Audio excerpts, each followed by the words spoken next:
Saudara, pembenaran, konsep pembenaran atau pengajaran tentang pembenaran adalah salah satu prinsip atau doktrin sentral di dalam iman Kristen.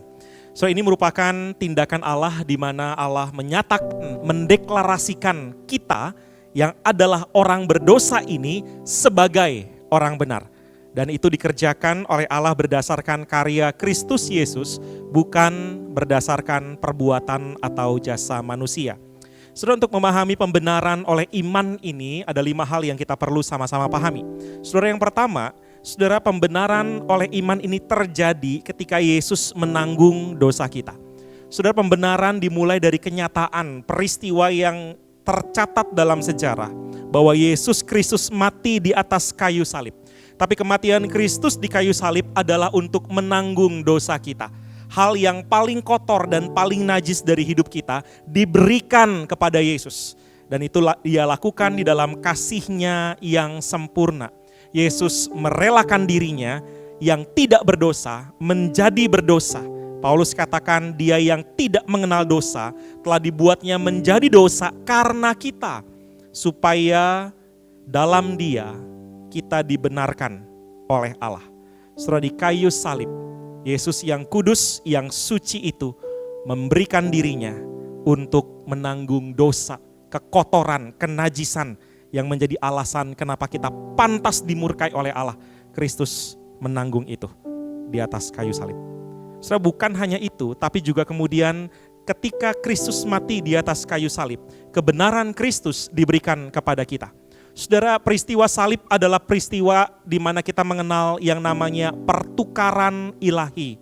Kristus menerima dosa kita dan kita kemudian mendapatkan kebenaran oleh karena Kristus. Dan saudara, ini terjadi karena pada waktu Kristus mati di kayu salib, Dia menggenapkan semua tuntutan ilahi yang seharusnya kita terima. Dan saudara, ketika Kristus mengalami itu, Kristus kemudian memberikan kebenarannya itu kepada kita. Saudara, ketika kebenaran Kristus itu menjadi bagian kita, artinya saudara, kita tidak lagi dipandang bersalah oleh Allah. Allah kemudian sekarang melihat kita sebagai pribadi yang baru, status yang baru, yaitu orang yang dibenarkan karena Kristus yang menanggung dosa itu memberikan kebenarannya dalam pengorbanannya yang sempurna itu kepada kita.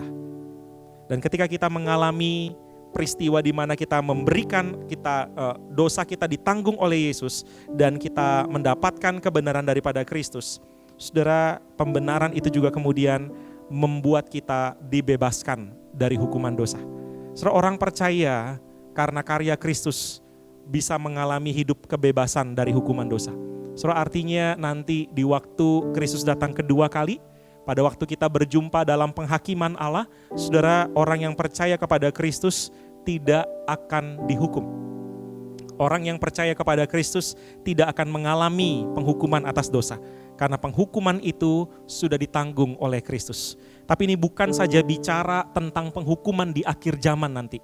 Saudara, kelepasan kita dari hukuman dosa juga yang memampukan kita di saat ini, dalam hidup yang sementara ini, bisa mengalami kebaikan Allah, bisa menikmati kehadiran Allah. Kita mengalami perdamaian bersama dengan Allah, sehingga kita bukan lagi menjadi musuh Allah. Kita menjadi orang yang hidup di dalam sukacita karena tahu Allah mengasihi kita.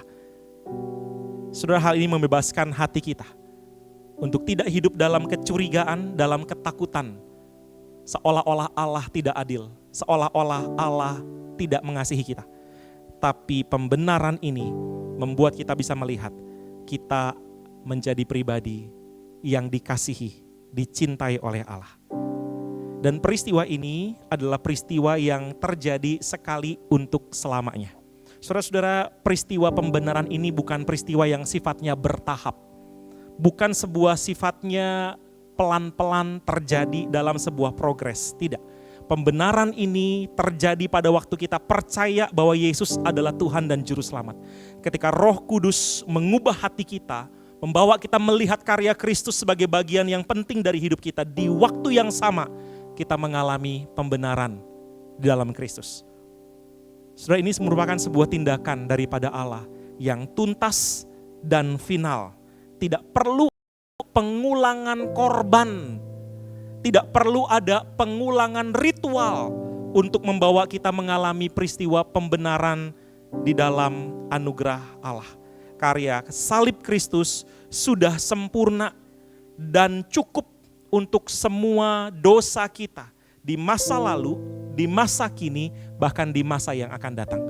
Karya salib Kristus sempurna dan cukup. Dan akhirnya pembenaran itu membawa kita mendapatkan status yang baru yang menghasilkan gaya hidup yang baru. Saudara, pembenaran bukan saja bicara soal perubahan status dari terhukum menjadi dibenarkan. Tapi perubahan status ini akan terjadi, akan menghasilkan juga gaya hidup yang baru. Saudara-saudara, orang yang telah dibenarkan akan menampilkan buah kehidupan yang baru. Kasih, ketaatan, kerinduan untuk hidup bagi Allah. Yakobus berkata bahwa iman yang hidup akan selalu disertai dengan perbuatan.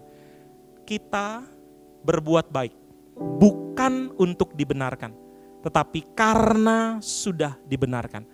Dan di dalam anugerah Kristus, kita bukan saja menjadi bisa berbuat baik, tapi kita juga dimampukan dalam kelemahan kita untuk terus menghasilkan buah bagi kemuliaan Kristus. Saudara, maka melalui 5 poin ini kita melihat betapa dalamnya, betapa luasnya anugerah pembenaran yang Kristus kerjakan. Sekali lagi, ini bukan hasil usaha kita, ini bukan karya kita, tapi karena anugerah Allah di dalam kematian dan kebangkitan Kristus. Saudara, karena itu, mari kita menjalani hidup kita sebagai orang-orang yang dibenarkan oleh Allah, dan kita lakukan hidup yang sementara ini hanya bagi kemuliaan Allah yang pantas menerima segala hormat dan pujian dari kita. Amin.